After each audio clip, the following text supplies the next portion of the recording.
I'm out here because I believe that voting matters and voting rights matter even more.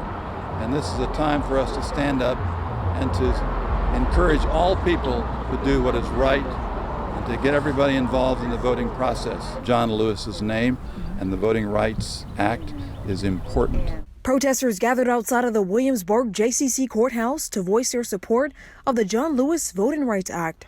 The Williamsburg JCC indivisible organization and protesters are calling for equal voting rights in several states. You want to encourage people to be able to express their voice and to be a part of the democracy, not to intimidate them or to restrict them from that opportunity. The John Lewis Voting Rights Act would require jurisdictions to get approval from either the Department of Justice or the U.S. District Court before making any changes to elections.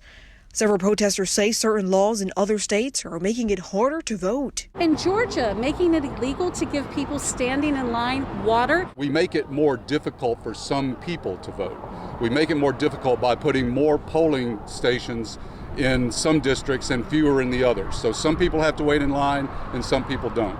We make it difficult by constraining the times and places where you can vote. This legislation will fix all that. Delegate Mike Mullen, who represents Virginia's 93rd district, says legislation and government officials should make it easier to vote. When you make it easier to vote, people do vote.